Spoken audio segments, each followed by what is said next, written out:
I am a board member and a volunteer for 40 Plus. I'm the director of communications. And let me see. In October of 2019, I found myself unemployed. And I'll spare you the gory details, but the Cliff Notes version of it is I spent 2 years unemployed until about 4 months ago when I actually did secure employment with the Council for Responsible Nutrition as its director of communications. But along the way, I was a regular participant with the 40 Plus programming. I had used 40 Plus actually back in 2016 when after a previous period of unemployment. And so this time around, Melanie was a speaker. And after the program was over, she was actually a Monday morning speaker at that time. After the program was over, I called her and I told her I wanted to utilize her services. And as someone who writes all the time, I'm used to doing resumes, but sometimes you say, let's go get a little help. So I went and she helped me out. And I'll say this, several recruiters along the way saw my resume and they had no critique to offer. They said, this is really, really good. And so that eliminated one obstacle right there. I knew my resume was tight. She also made some adjustments to my LinkedIn profile. So I knew I had that portion of it covered. So that box was checked. So I'm a big, big fan of her, a big, big fan of her services. And obviously no one person can guarantee you getting a job, but I will say this, that the skills she certainly brings to resume crafting and things of that nature are certainly outstanding. And I knew, as I said before, that I had that box checked, so I knew that that was not going to be an issue for me to find employment because my resume wasn't up to snuff. So hopefully that will give you all you need to know really about Melanie. She's very, very energetic. I think you'll enjoy her presentation tonight. I have not heard this presentation, so I do look forward to hearing what she has to say. But she knows her stuff. And so I'm sure when she gets set up and is ready to go, you will enjoy what she has to say today. So certainly feel free to ask me any questions you may have. I don't know if we will have time for that today, certainly, but I can provide you with my email address. It's craig.muckle@40plusdc.org, and I'll be happy to answer any questions that you may have about working with Melanie in particular. So I'll turn it back over to Greg. Thank you. Great. Thank you. Thank you very much. Appreciate it, Craig. Well, the good news is Melanie has arrived. She's here. And I want to give you just a little bit of introduction before I turn it over to Melanie. She has a really deep background and wide background. She's an international career speaker. She's an award-winning resume expert, writing expert, and she's also nationally certified LinkedIn strategist. She has her own company. She's the president of Resume boy, if I could just talk, president of Resume Evolution. And since 2009, she's written thousands of resumes for diverse industries with people at different levels. And what I really liked in this bio is and that's really what Craig is attesting to at the beginning, is her ability to help you not only to land jobs, but to make and increase the amount of money in terms of your market value getting in there, because of articulating what your benefit is, what your experience is, and what you bring to the employer. And at the same time, just empowering you in your own self-marketing process. So we spoke about this topic at length. I think you're really going to enjoy it. She's going to give you the good, the bad, the ugly on ATS and resumes, and how to work with them, and how to do resumes to 2022 and beyond. So at this point, without further ado, Melanie, it's all yours.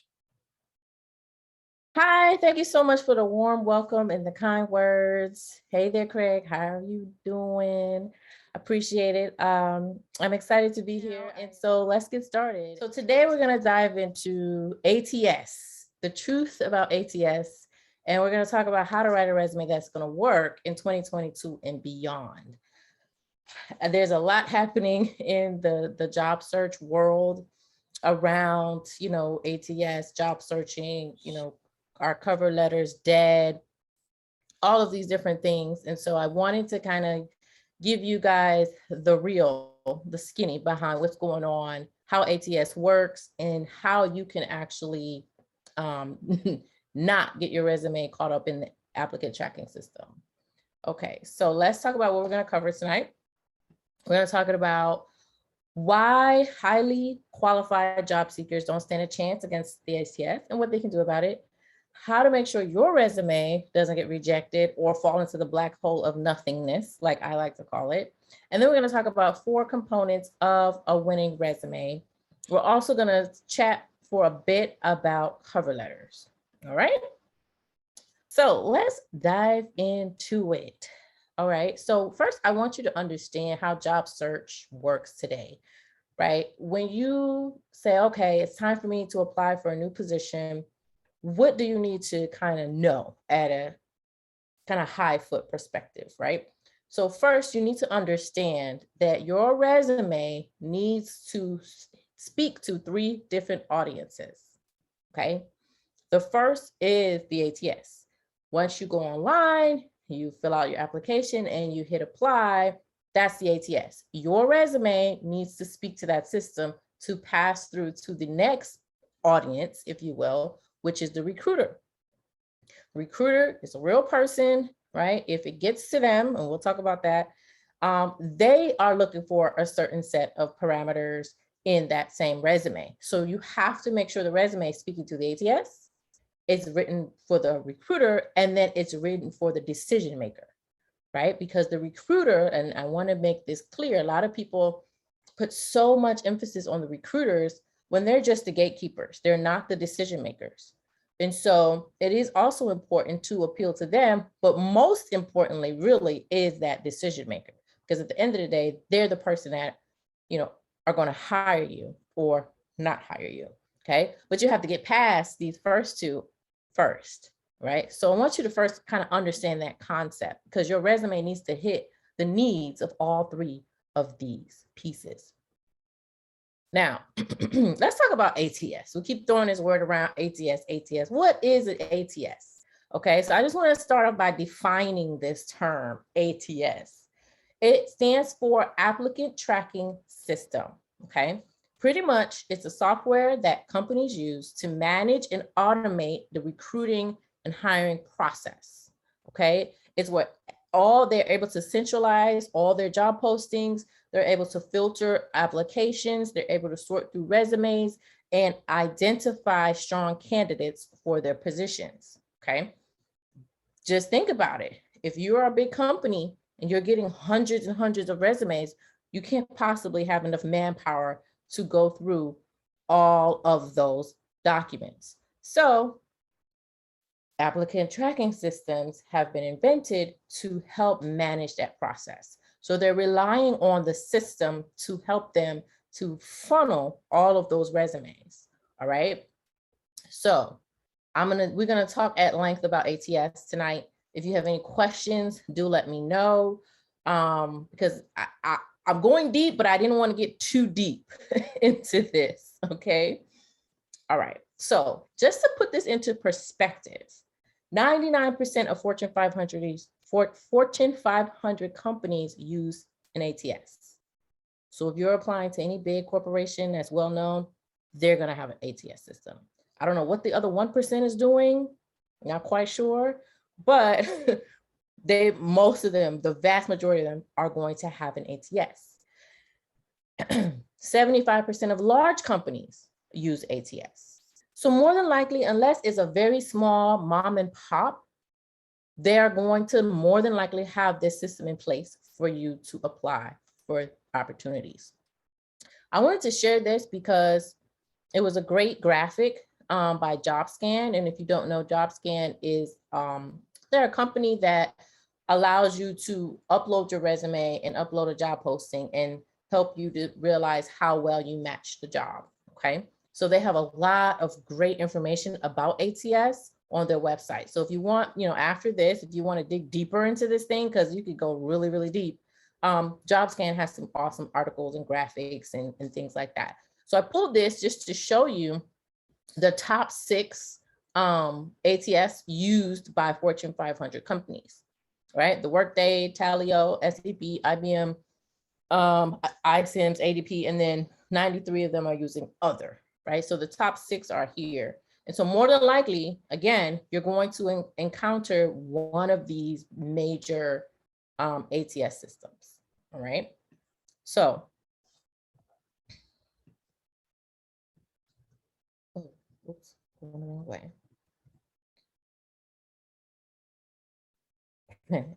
Following that, here's another statistics. 70% of resumes never reach a human eye. So all these companies are using all of these systems to help them manage the process, and only 30% of the people getting funneled through even get an eyeball. Okay. Is it a problem? Some may say that. Is it broken system? Some may say that. But this is telling me that it's doing what it's supposed to do.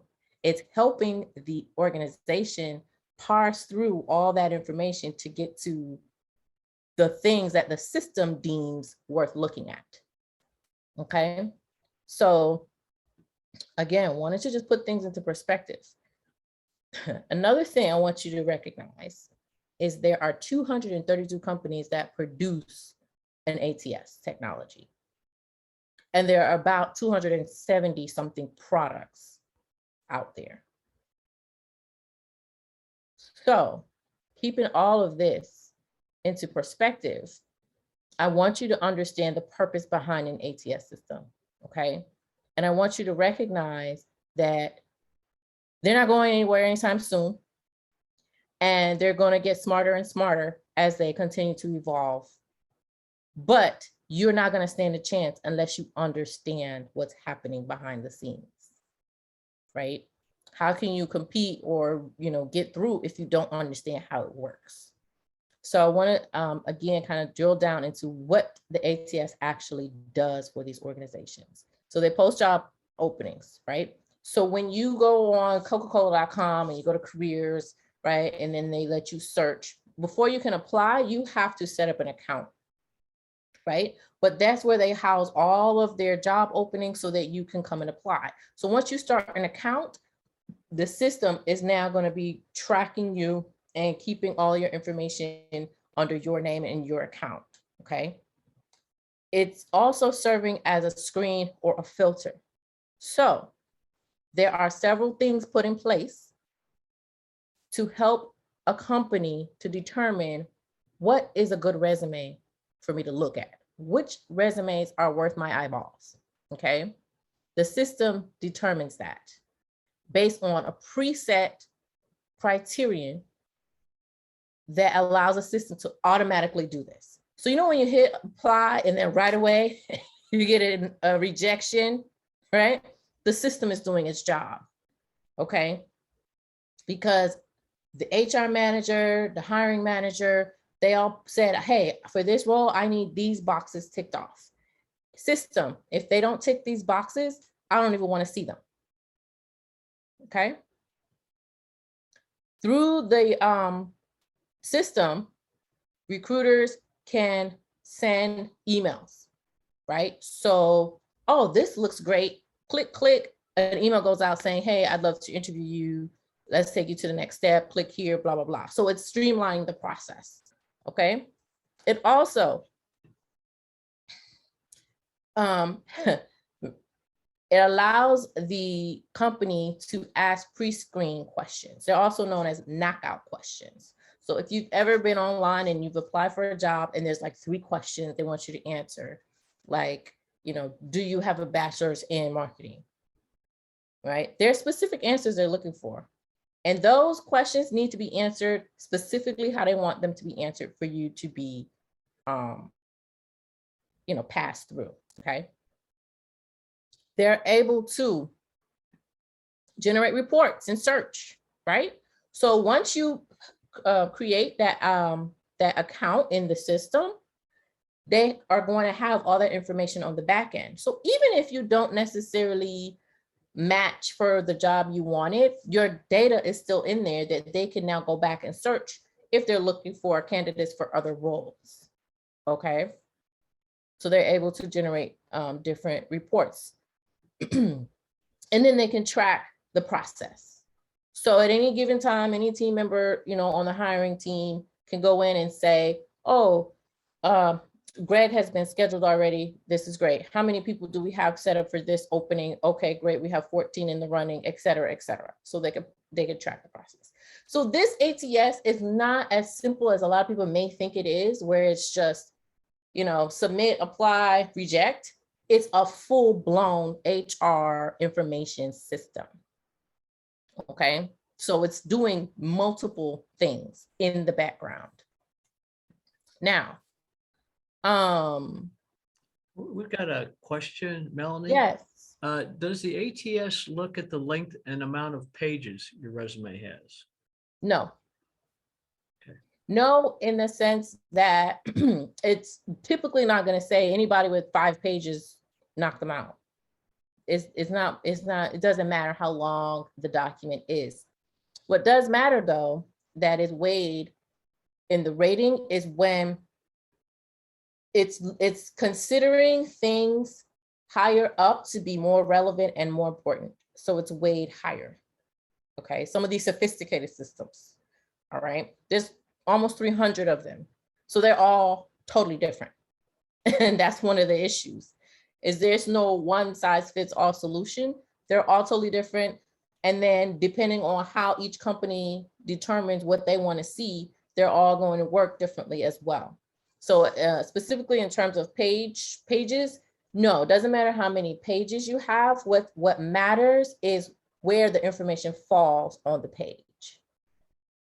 Okay, so it's looking for more recent relevancy.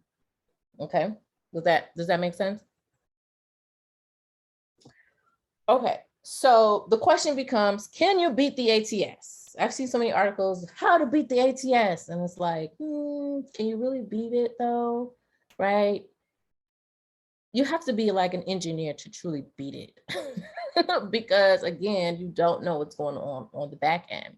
So my answer to that is, you can't necessarily beat it, but you can increase your chances while using it.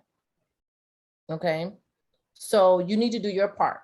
So these are the 3 main things I want you to focus on if you're planning on applying for jobs using applicant tracking system. Okay, you want to, excuse me, yes. Just one more question before you get into there.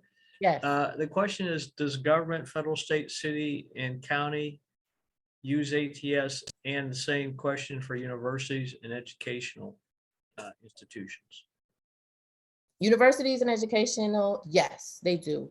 In terms of government agencies, they have their own system, which does count as an ATS, but it's not as automated as the corporate side. So they all like look through all it's government, you know how they do, right? So it's a little bit different, but there's still a system. Great. All right. Mm-hmm. So this is what you need to do to raise your chances of getting through the applicant tracking system. Make sure your resume is organized accordingly, because the system is looking for specific information so it can parse the data accordingly. Remember, I said this is a database that they can use to search, right? So if you have job titles, company names, and dates, the system is going to put all the information on that falls under that into that specific job, right? So it's looking for titles like experience. So now the system knows everything under here is going to be jobs, right? If there's a section called competencies, it knows these are all the skills. And so the system is putting information where it belongs. And when it shows up on the back end, the recruiter or whoever is looking at it just sees them all in a more very blank, no formatting, data type of format. Okay. So you want to make sure that your information is organized so the system can easily pick up on what is what.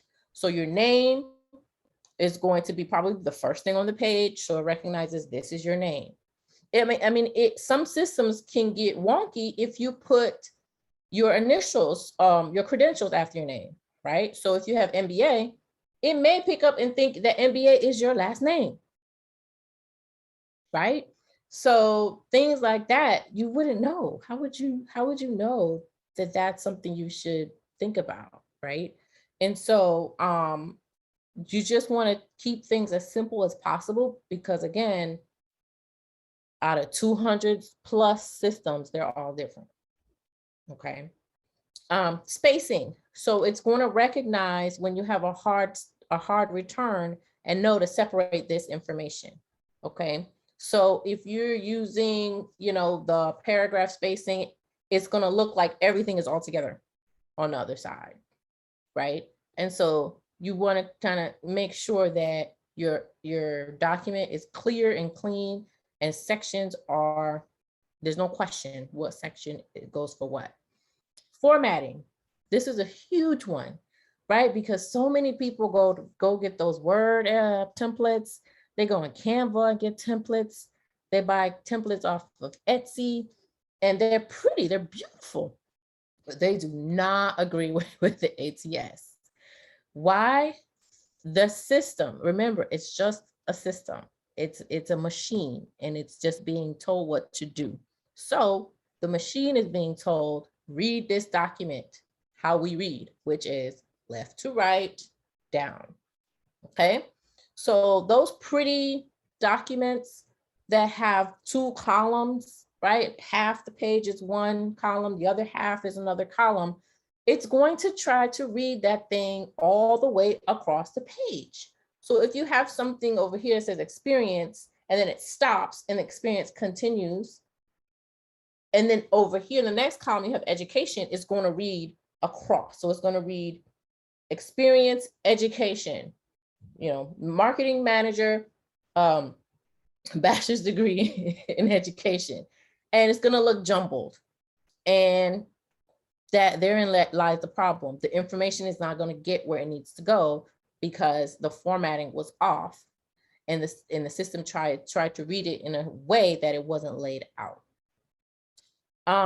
You want to make sure that you have one column, in Word, and you want to make sure that there's not large tables. There's several templates out there that are beautiful, but the whole thing is a table. It doesn't know how to read those tables very well, and it more than likely your data will be all mumbo jumbo and won't make sense, and you won't score high. The third thing is keywords. So it's looking for specific phrases that are deemed important based on that job description. Okay. So I mentioned before, there was a graphic that was blue earlier in the presentation from JobScan.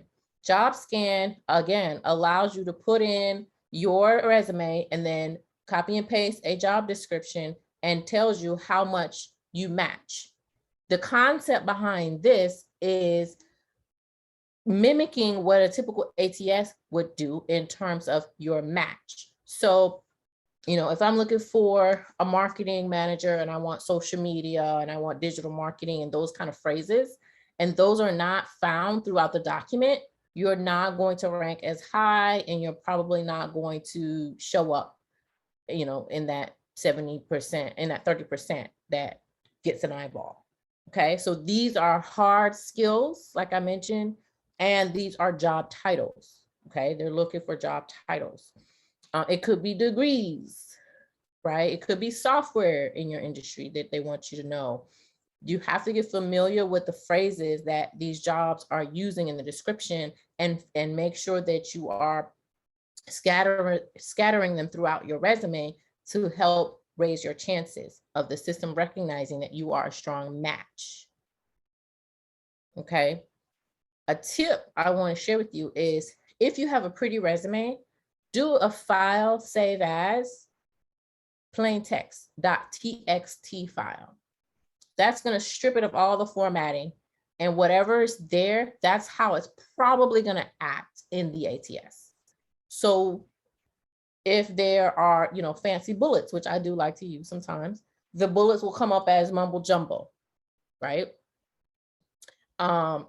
If there are footers, all the footers and the headers are going to end up at the bottom of the page. And so you want to make sure that when it lays out clean. And you'll see if you have those columns, it will read the way that I described, and the information will be all out of order and all out of whack.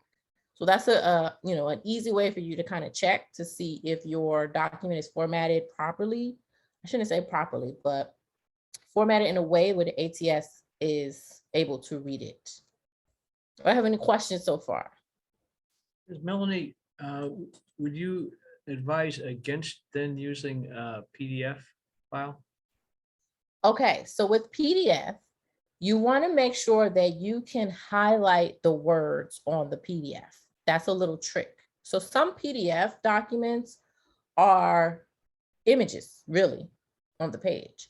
But if you do a file save as, and the PDF document, you could highlight text, right? It recognizes it as text. That should be okay for most systems, newer, sophisticated systems. And there's a couple more questions. Sure. One is it best to attach a standard resume with your online application if there's an opportunity to do that? Yes, definitely. You know why? Every recruiter I've ever talked to about this said that they will go and look at the actual attachment. So if your resume is pretty, they will see the pretty version if if you make the list of, hey, you made it to the eyeballs. Another question is, do you have a visual of what it looks like on the ATS side of a resume? I do.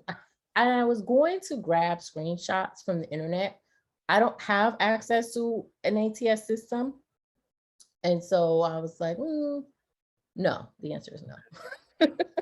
I don't. But you can I definitely. bet you do some, you will someday though, Melanie. Maybe if I choose Maybe, it. okay. But I mean, so you could go on YouTube.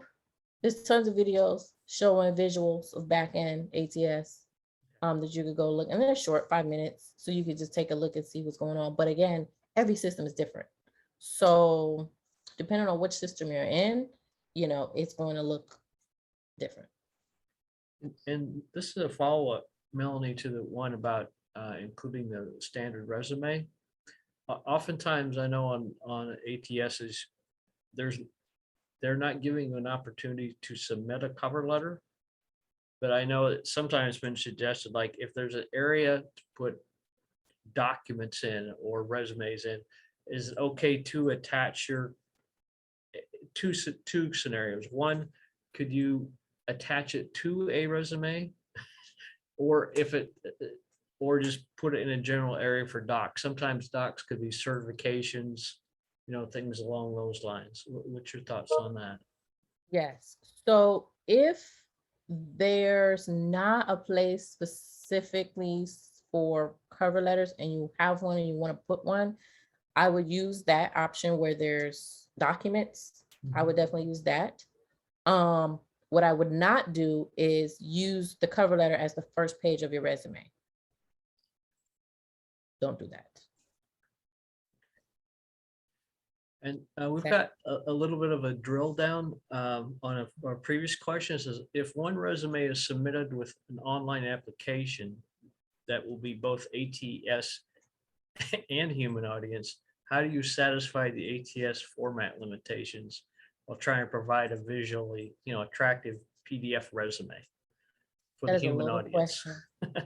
That is a loaded question that I have taken 12 years to be able to answer. you have to know and understand ATS systems. And then you have to strategically be able to put information in front of the reader, the real human reader, that's going to be most compelling and interesting. So it has to be a nice balance there. Okay. Okay. Let's move on. Now, those are the things that we can control, right? We can control the formatting. We can control, the organization of the document. We can control what keywords are in here. Some of the things we cannot control are the following: predetermined role. So for example, when I worked in corporate, I saw this all the time in our department. People are coming in, interviewing for a job that they're not going to get because we already know who's getting hired. It's Timmy 2 cubicles down is getting a promotion. But they have to, right, for HR policies and compliance, they have to source the best candidate. And so to make sure they follow their steps, they're interviewing, going through the process so they can, show we interviewed all these people and Timmy was the best person for the job. So sometimes these jobs, they're not real. Unfortunately, they're not really like real. And it happens quite a bit. It happens a lot, but that's out of your control, right? You think you're perfect for this role, but in the meantime, Jimmy is gonna get that job. So past companies, some of these, especially the big corporations, they like to get people from their competitors. So one of the factors could be, and these are just examples, there's tons of other things that could be at play. But for example, if I work at, Dell and I want all my people to come from, what's another Windows computer? I'm a Mac girl. HP, right? They're going to put a preference to that. And they want to see all the people from HP. These are the types of things that hiring managers put as their criteria that you have no control over. So keep that in mind. Zip codes, not as much now, right? Since COVID and everything, virtual work is more prominent. But if you are, outside of a certain radius in terms of zip code, then you live too far and you're automatically booted, And so these are the reasons why I always say you can't beat the ATS, because how are you supposed to beat that if you live 2 miles outside the radius? You can't do anything about that. And so you can raise your chances, but you can't necessarily beat it because there's too much at play in the background that you simply have no control over. Okay. All right. I want you to consider this, right? I say this quite a bit, where, I'm not a big proponent of applying online. And some of the stats that you've seen already probably kind of shows you why. But there's literally a 1 to 4% success rate. Meaning, take these numbers, for example, 250 resumes get into the system for this one position. Only 4 or 6 will be interviewed, and only one's going to get offered, right? And so out of those 250 resumes, if you're not doing all the things to make sure you hit all the marks, controlled and not controlled, you're never gonna get through. Even if you're the best of the best candidate, if you are not able to play this ATS game, it's probably not gonna work out very well for you. And so that's the truth behind it. I call it a broken system only because it works for the corporation and not for the job seekers. So from our perspective, it's broken because we're confused. We don't know what's going on. We hit apply, we get rejected right away. We have no idea. There's no feedback, like nothing. And so we're at a disadvantage because we simply do not know. So, try to educate yourself on the ATS beyond what I'm, sharing today, because it does go, deeper, and there's other things to consider. I'm trying to keep this simple and not get you too overwhelmed because you're not going to become an ATS expert. You just need to kind of know what to look out for. But this right here, 4 to 6 is like 2% that even get an interview. So what is the solution? You need to get in through the back door. Okay. You need to get in through the back door. And what do I mean by this? Find people, not jobs. Okay. I say that a lot all the time. Find people, not jobs. And yes, there are going to be great opportunities online, but consider that someone that's referred are 4 times more likely to land the job than those who applied through the website, the company website. So your job is not to apply for jobs all day long. You need to be working on getting that referral, right? And they always say it's all about who you know. It's really not. It's all about who knows you. Because if you know a person, they don't know you, they can't refer you, they won't help you. So you have to start to allow people to get to know you. And you really need to focus on finding real people, getting your resume in front of real people. And real people are not necessarily recruiters, because again, recruiters are just the gatekeepers. Real people are people in a position to hire you or refer you, which a recruiter can. But a lot of people don't go to recruiters for the referral. They go to get, start the hiring process.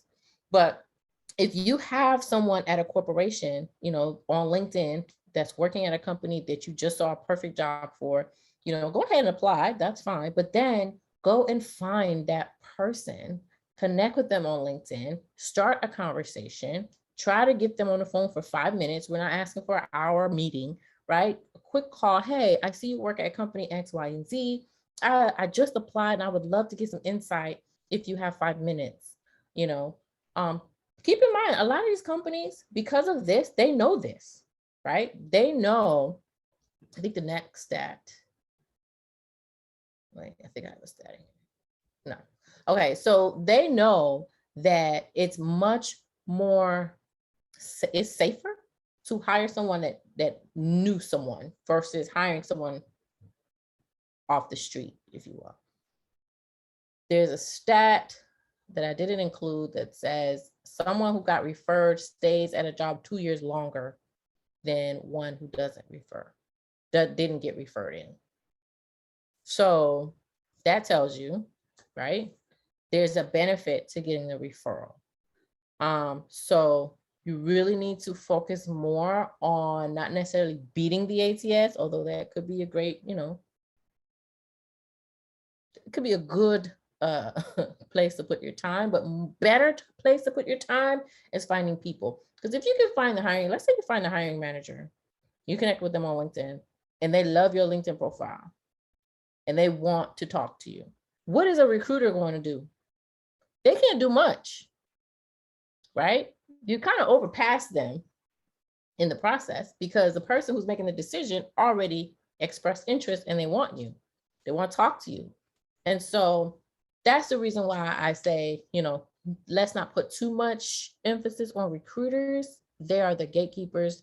And we're going to talk a little bit about what they're looking for and stuff because they're the second audience. But it's all about that referral. 85% of jobs are filled via networking. So anybody know the answer to this question? What is the average time recruiters spend skimming a resume? I guess you could put it in the chat. I don't know if y'all want to unmute, but anybody know how long it takes for a recruiter to skim through a resume?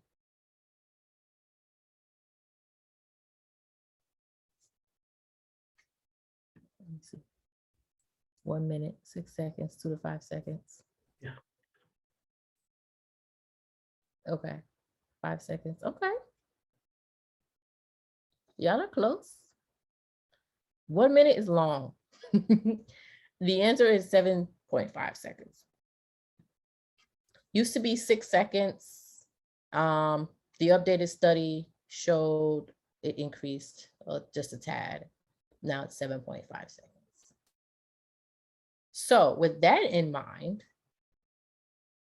we need to understand that a recruiter does not have a lot of time to read through long resumes and trying to find and figure out information and connect the dots. They don't have the time. They won't spend the time. It takes them 7.5 seconds to determine if I want to continue reading and call or not. Right? So what are they looking for? This is audience number 2. So let's say we did all that. We know about ATS. We passed it. Great. We're going to get eyeballs. Okay. This is the first set of eyeballs, the recruiter. They're looking for job titles, right? They're looking for how many years experience. They're looking for your current or most recent position, your degree, certification, any other credentials, qualifications. And then they want to see some numbers in there just to show that you're good, a good candidate. This is what they're looking for very quickly, right? So these things need to pop off the page. So even if you do what you have to do for the ATS, this now is what recruiters are looking for, and they need to find it fast. They're not going to read through to try to figure out and fish through. So that means the formatting needs to be clear, needs to be easy to read for them, and needs to be, not dense, but nice and spaced out, nice white space. Things need to be bolded that are important, bold your job titles, bold your degrees. You can even bold your numbers throughout the text. And so this is what they want to see. So make sure the resume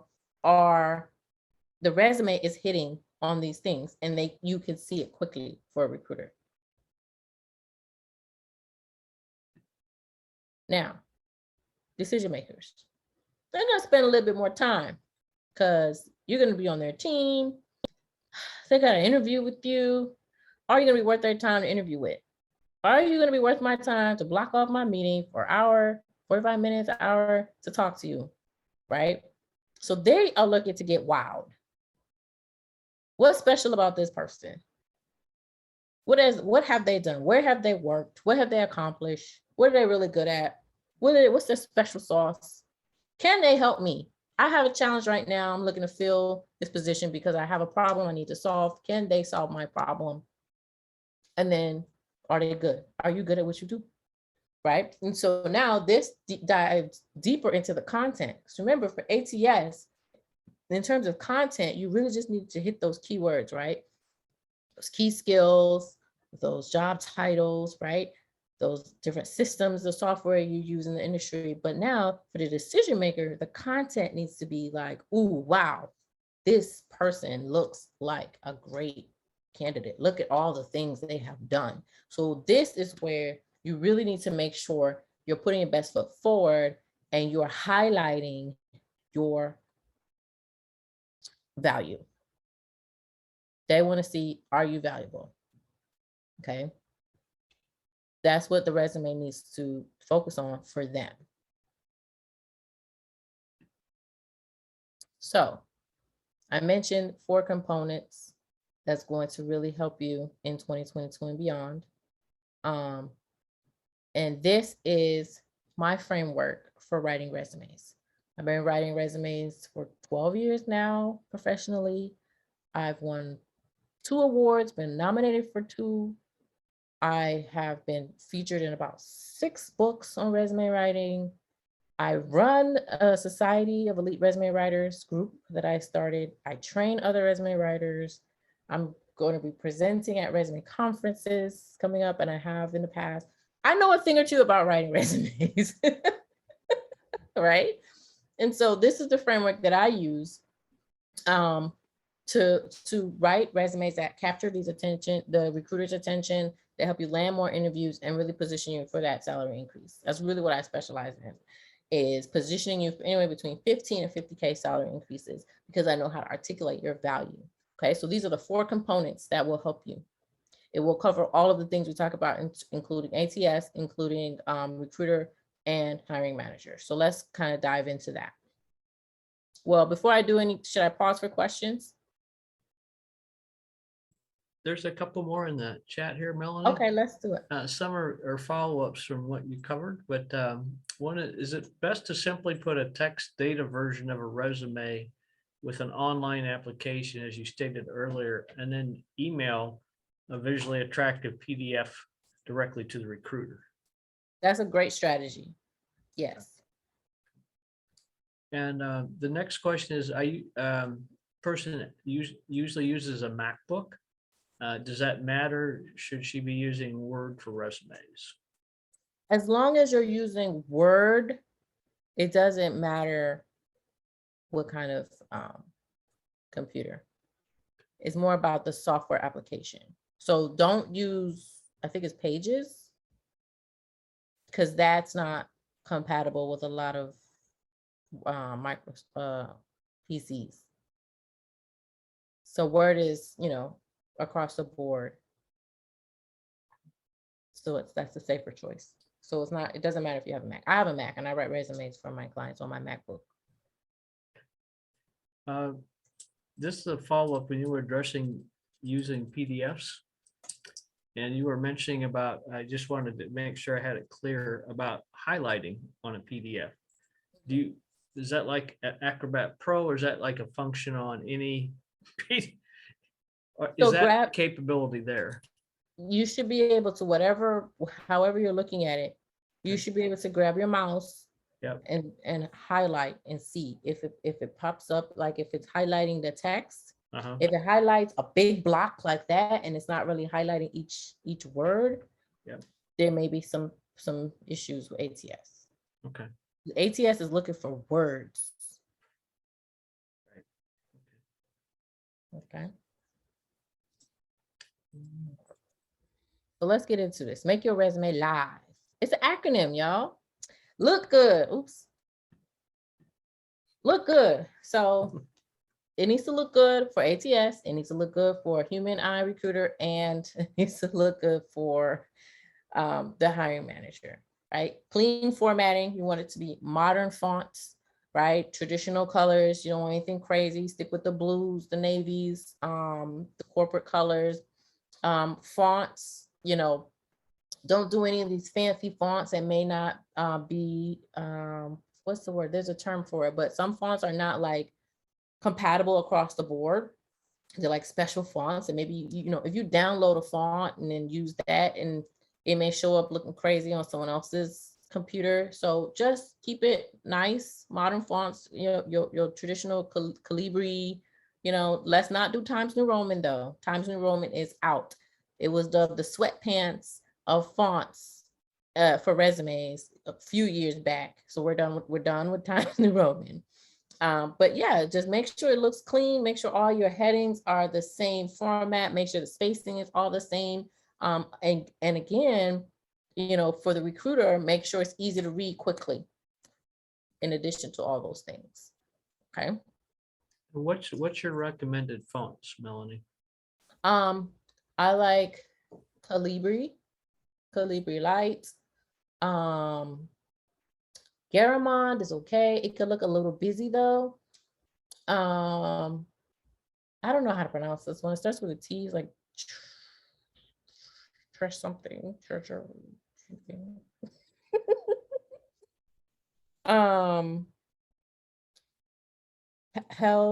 Helvetica.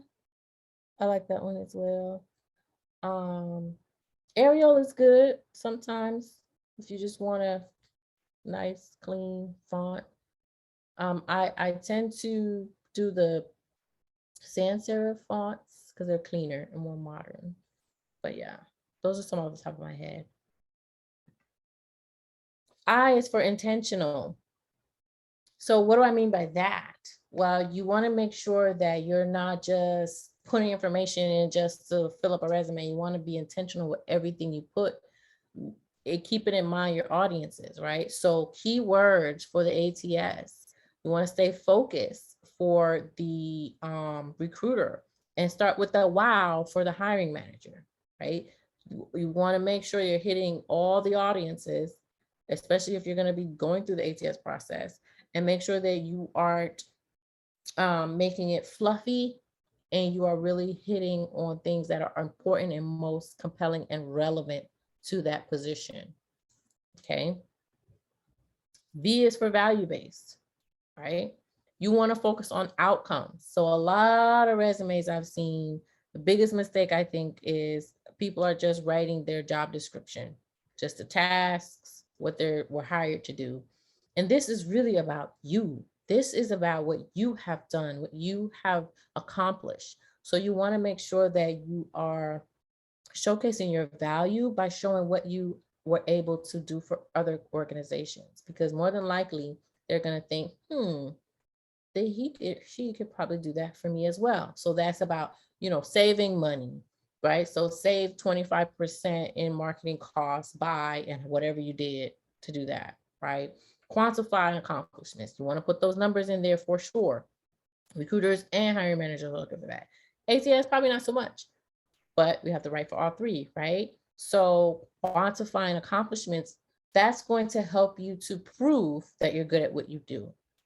And it's going to help tell the story and give context to the scope of what you do and the level at which you're operating, right? So if you led a team, how many people, right?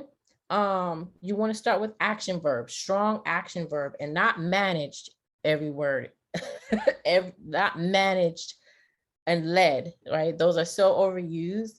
Then you could get a little bit colorful, right? Spearheaded, steered. There's several you could use, but start with strong action verbs that show that you are an accomplisher, achiever. Sorry, it's not a word. Achiever and not just a doer, right? And that's where you start to position yourself for higher salary, right? Because if you're focusing on the value you're bringing, you're going to be perceived as someone worth more, right? So if you're a receptionist and you're like, oh, we answer the phones. Okay, cool. Any receptionist can answer the phone. That's cool. Give her the bare minimum and let's get her in here and answer our phones. Versus, I streamlined the whole front desk operation. I don't know. Oh, yeah, you know what? I think it does take a while to check in people. Yeah, I can help you do that much quicker. Now I want to pay you bigger bucks. I'm willing to pay you more because you're coming in with something of value and you're articulating that value to me, right? That's what I mean when I talk about value-based. And make it enticing. What's unique about you? What are you bringing to the table that maybe your colleagues are not? In my last presentation with 40 Plus, we dove deep into branding and really figuring out what your uniqueness is and how to position yourself as someone that is special, right? You can add some quotes and maybe make it more visual. Again, this is for the hiring manager. But you can incorporate storytelling. So talk about what, again, maybe there was a situation that was challenging. You can describe that in your resume, right? You don't have to just put, managed team of 20. You can say recruited to turn around an underperforming team of 20. That's a story. There's a story there. What was going on, right? Amidst the COVID-19 pandemic, brought in to stabilize operations during unprecedented times. There's a story, right? And so you can definitely make it more enticing and show more about you, again, as a unique candidate that goes above and beyond, or you can put yourself out there as someone that's not just the status quo. Okay, so incorporating all these things will make your resume live and help you to get more interviews and really make sure that you're positioning yourself for that higher pay, in addition to kind of catching those recruiters' attention. Any questions on live resumes?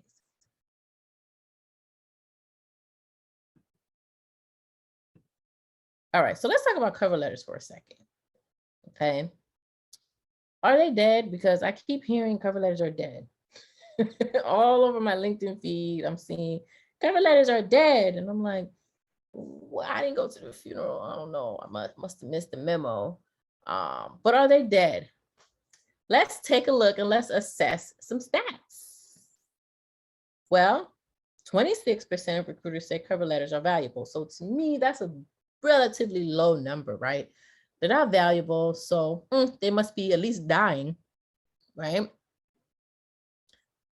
So maybe we don't need a cover letter. But then look at this. 45% of recruiters said that they would reject an application if it doesn't have a cover letter.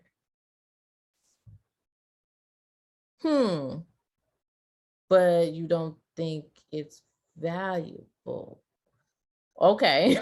So, right, there's a little bit of like, The point here is, I think we can conclude is that if there's an opportunity for you to submit a cover letter, you probably should, just in case they were looking for one. Right? And because you don't know, better safe than sorry. So have a cover letter ready to go. Because guess what? 72% of recruiters expect the cover letter, even if they're optional. But only 26% think they're valuable. Isn't that crazy? So they're not dead. Clearly, they're not dead. They may be sick. Maybe they have a little cough. Maybe they got the Rona or something. But they're not dead quite yet. So let's talk about cover letters for a second. What do you guys think the average time a recruiter spends reading a cover letter? Any guesses for this?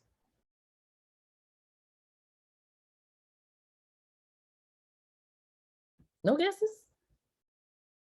30 seconds, 10, 2 to 5, a minute. These are some good guesses.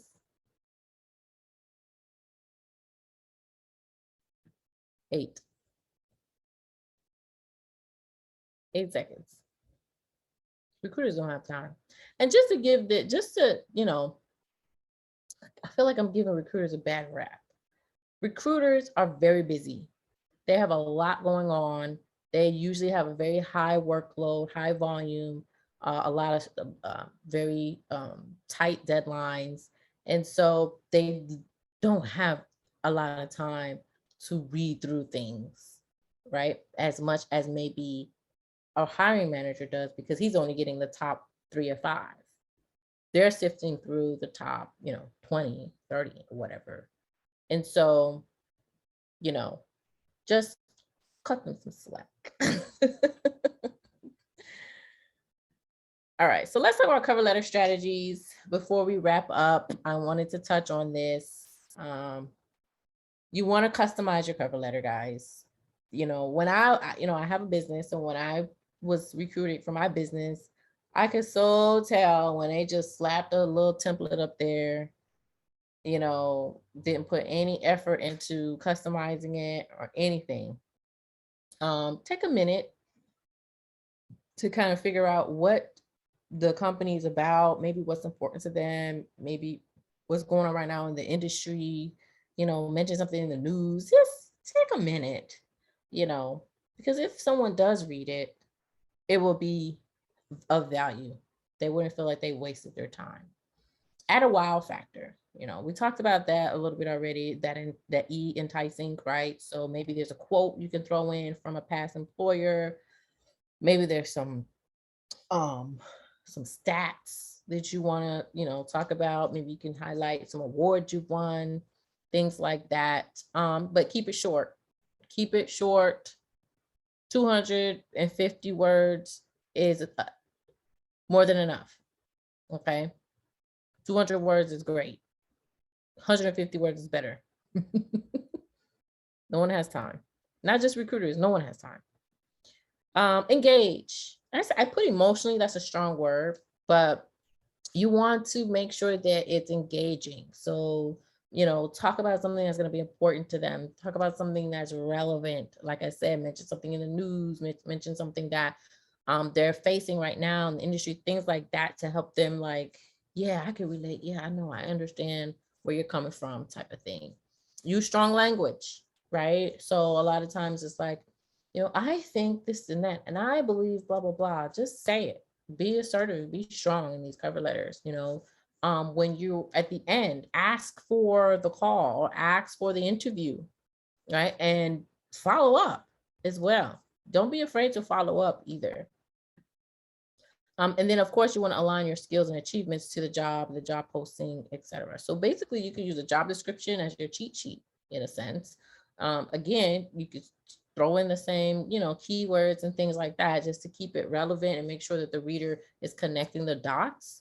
But yeah, those are just a few tips I had, and I had a quick sample cover letter here to kind of just to illustrate some of the points I made. So like keeping it relevant, for example, and customizing, right? So the first line is talking about them as a company. XYZ company is growing and is facing challenges, maintaining profitability as the industry is becoming more regulated, right? Blah, blah, blah. And then something that's a wow factor. She was able to negotiate 9-figure savings that got an award. Ooh, okay.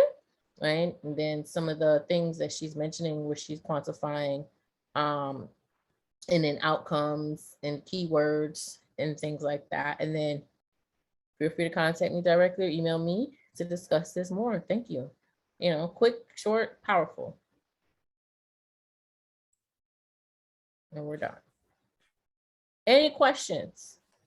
Yes, Melanie, can you speak to what are the situations that recruiters would read a cover letter? Sometimes I've heard like if they think there's a tie break that's needed between two Yeah. candidates, or is it just then? Are there other times that they think, yeah, I'm going to have to take the time, that 7 seconds, and read it? Yes, that's a great question. So a lot of recruiters, they go to the cover letter, like I said, as a tiebreaker, like, okay, I love these two candidates. Let me go back. Let me read these cover letters. And then also, if something's missing, like there's a question here, what was he doing for these 2 years? There's a gap, right? And you can use the cover letter to explain the gap so that can answer their questions. So anything you feel may be a red flag, you can talk about it in the cover letter, and the recruiter will go and look for it in the cover letter. So, yeah. How many words are in that sample cover letter that you have? Do you know? So it's like 230, I think. Okay. And this is kind of a follow-up question. So why did 26% think that the cover letters aren't valuable? Of the recruiters. Because because it's, you know why? Because it's fluff. Cover letters are fluff. It's not. Oh. No one writes a cover letter with real meaning. It's just, they need a cover letter. All right. And then they all sound the same. Right.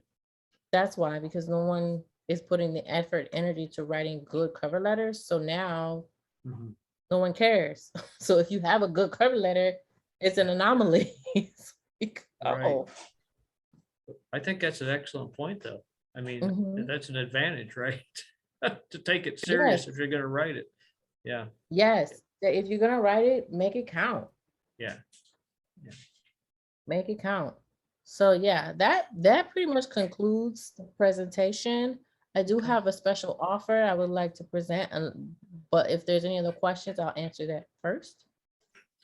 Yeah, I know we've been doing this in chat, but if someone wants to ask Melanie directly, we can take you off mute and you can ask your question if you're more comfortable doing it that way.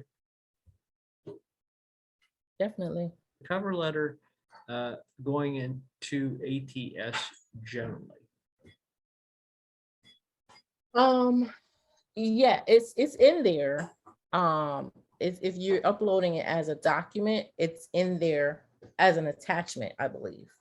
I don't believe it's depending on the system, but I don't believe that most systems are going to have it as a part of all the raw data. It'll be there as a file, if that makes sense, as an attachment.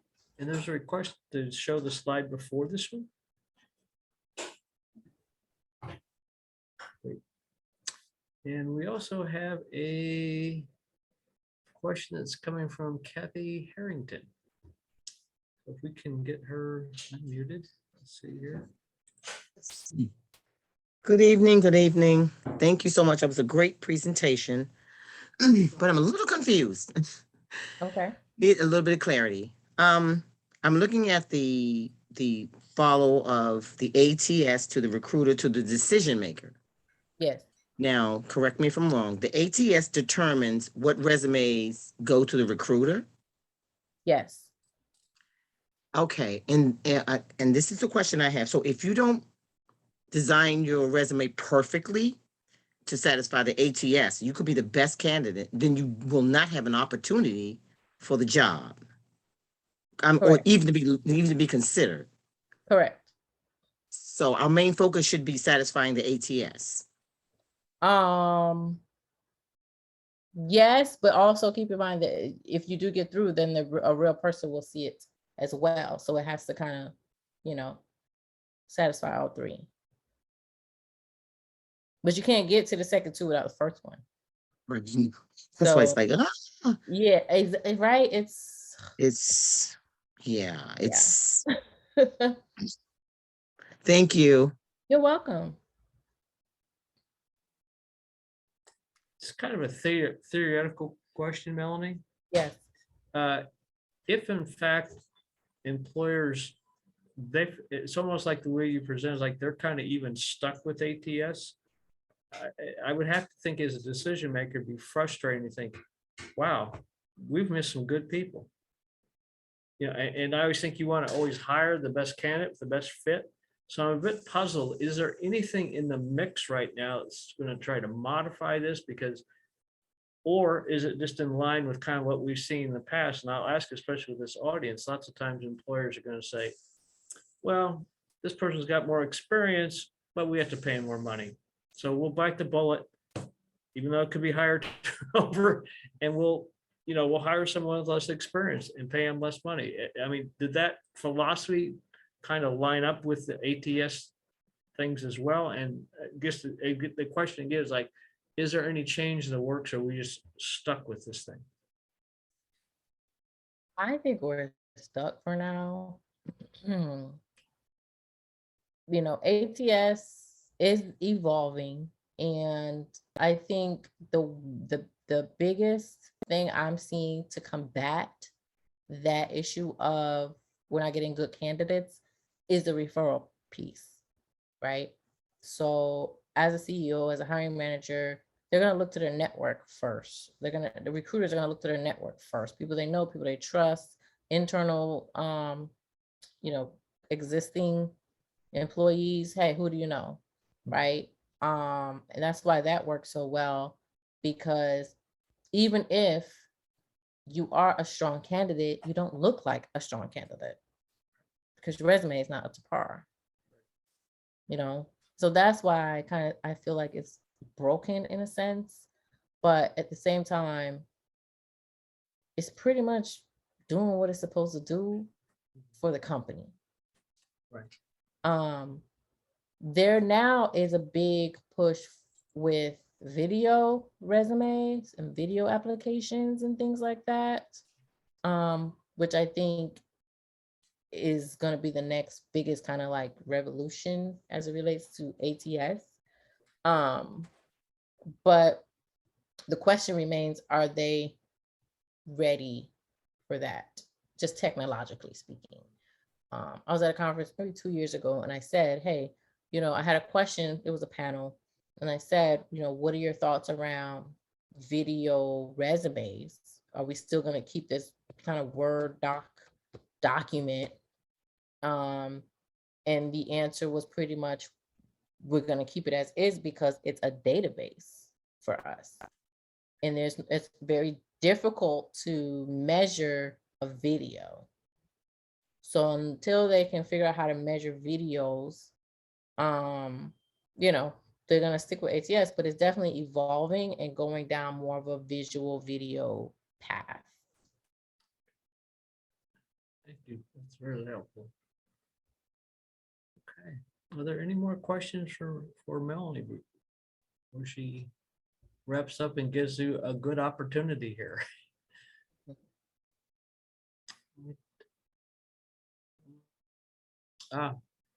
Do you ever see the resume going away and being replaced by your LinkedIn profile? Potentially. LinkedIn is already trying to do that, to keep everything there on their platform. So right now you could like download your profile and it kind of looks like a resume, kind of. You could already apply using your LinkedIn profile. Potentially it could go that route. I've been hearing that for a few years now as well. But then that would mean everyone would need to get on LinkedIn, which everyone is now on LinkedIn, you know. So And I don't know that it was mentioned specifically though in your bio. Do you also help your clients with LinkedIn profiles as well, Melanie? I absolutely do, yes. Okay. All right. Yes. Okay. Well, I'm here to offer the job search success kit. It is something I put together back in 2020 when everything went to hell with the pandemic, as a way to just support and give back. And it has been very beneficial to a lot of people. So I wanted to offer it here today in case someone here needs some support or help with the job search. What's included is a job search success checklist. So we talked about online applications have a 1 to 4% success rate. And so this is a checklist on how to help you find people, not jobs. So it's really more about networking and how to find people and opportunities. There's email templates in there. So once you find the people, how do you connect? What do you say? You know, you don't want to come off desperate or you're looking for a handout, but there's templates that allow you to introduce yourself that you can use to go about, again, finding people and building these relationships. There's a resume tailoring class involved. So, you know, how do you tailor your resume to the job description to help you with the ATS, right?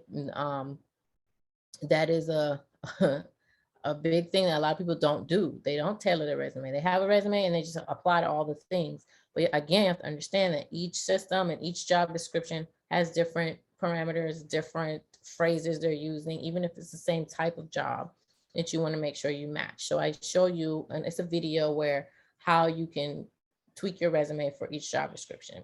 There's a LinkedIn profile optimizer workbook. So someone asked about LinkedIn, right? This workbook helps you to create a profile, that's going to stand out. And so we go through each thing, your headline, your summary about your experience, your skills, all of those things. I help you optimize your LinkedIn profile. And then there's a video on how to leverage LinkedIn for job search, right? So how you can use their advanced search features to find real people, not jobs. And that goes with the templates that you could reach out to them once you find them. And then there's a job search tracker, because a lot of times, you know, I know for me, when I was in the job market, I would apply and the people would call me and I'd be like, who, from where? I don't remember. So this is a tracker to just pretty much help you keep up with all the companies, all the contacts, all the recruiters, people you talk to, etc. Okay. And there's also going to be a cover letter template, 5 cover letter templates included as well. So all of that's only $27. You could grab it at this link, bit.do/job search success kit. And that's what I wanted to offer you guys today. And I want to say thank you very much for having me back. And I'm actually coming back again next month. What are we talking about next month? We're talking about from confusion to clarity. How to Yes. switch careers with ease. Yes. Not just to switch careers, but with ease. Kathy had, do you want to directly ask your question? It's around ageism and resumes. Kathy, are you still with us? Yes, I'm still here. Yeah, go ahead and ask your question, Kathy. Yeah, I was wondering about, since this is a 40 plus and most of us are probably way over 40. I was wondering, when you do resumes or you help your clients out, are your clients ever faced with ageism as far as preparing their resume? Because we hear a lot about that. You have to be careful with the dates that you put on your resume. Yep, all the time. So my clientele are typically, you know, senior execs and the like, and they, you know, they're older, like you mentioned. And so that's definitely a part of our strategy, is to minimize the perception of being over age. Because ageism is very real, you know. What we do, like you mentioned, we kind of we don't finagle the dates, but we make sure that we're not emphasizing the dates. So we're not going to go way far back into the 1970s, which some people have. We're going to stop around the 2000 mark at a max. And then if there's valuable, if there's valuable job experience there, we'll mention something that there's something there to talk about, but we're not going to emphasize it, talk about all the things they did in the 70s or the 80s, because guess what? No matter what you did back then, it's not, just based on technology alone, it's not going to be comparable to what you have to do today, and so that's one of the things, maybe taking dates off of your education is another thing, but really the focus should be on your value, your abilities. And then, also keep in mind that some positions and some companies value that older work experience too. So some of my clients are like, forget that. Yeah, we'll do some of that stuff, but I want them to know that I'm seasoned and I'm older and I've been doing this for a long time. And so we take that approach, and it just really depends on the company, the culture there, the industry, and then you and what you're willing to do to kind of de-emphasize your age in the resume. And I hope that's making sense. Yes, it does. Thank you. You're welcome. Just had a question for the general audience before we close it out. And thank you so much, Melanie. What a great presentation. Absolutely great information. Because I don't think we've ever tackled this topic before in depth like you have with the ATS, but it's so front and center right now. I'm just so glad that you were here to provide us that information and to share your expertise. So thanks so much. Really appreciate You're it. welcome. You're welcome so much. I think keep in mind, even if you do decide to dig and start researching, you're going to see all type of conflicting information out there, but they could be all correct. Why? Because there's almost 300 different ATS systems. So Right. Right. just keep that in mind. Well, great. Thank you so much. And I just wanted to mention again, our website is 40plusdc.org, and you will see a listing of all our Monday programs. I had a quick one come in here for you, Melanie, regarding ageism. Is it advisable to leave out a college graduation year? Yes. Yes. Okay. All right. Well, if there's no more questions, that concludes our program for this evening. Thank you everyone so much for joining us, and be safe and be well, and come see us again at 40 Plus. Thank you, everyone. Thanks, Melanie. Good to see you. You too. Bye. Thank you, everybody.